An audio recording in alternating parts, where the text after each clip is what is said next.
My name is Joe Rayhawk. My wife and I live on a 34-acre farm just north of North Bethany. We operate Abbey Creek Stables with 30 horses.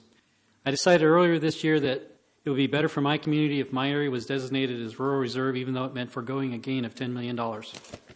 My property cannot be developed without hurting my neighbors, including further degradation of the schools and serious worsening of traffic problems. For me, it would be immoral.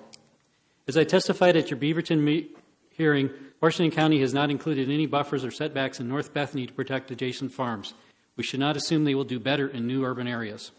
Today, I would like to concentrate on the areas west of North Bethany identified in Core 4 documents as URB and UR2. And part of this is related to our involvement with creek quality.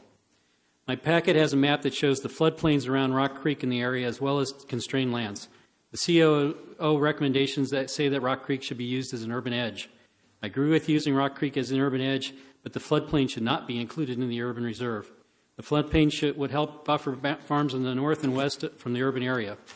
A state agency letter to the RSC supports the use of floodplains and said floodplains along urban edges should not be included in the urban reserves. The areas to the north of the floodplain cannot be developed without negative impacts on farms and wildlife. Elk use the area along Rock Creek. Rock Creek is also used by steelhead and cutthroat trout for spawning and rearing, so it is a valuable regional resource that deserves protection.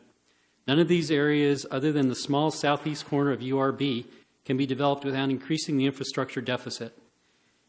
Even that corner should only be done if there is an effective way to protect the creek, the agriculture, and the wildlife. Particular such protection would be to require 300-foot buffers on both sides of the creek, as Multnomah County does for the creeks to the north and east of North Bethany, including those in UR1. I have been considering some ideas about corridors which come down to designing housing strips, either 1/4 mile or 1/2 mile on a side of a corridor axis. The goals are to reduce crowding in the schools as well as to reduce the crowding, the traffic congestion via having housing close to transit and to jobs so that walking or riding bikes is practical and safe. In particular, the walking and bike paths would be within the housing strips well away from traffic. Okay, Mr. Rayhawk, if you could wrap up, because we did hear from you in Beaverton, so we have your testimony already.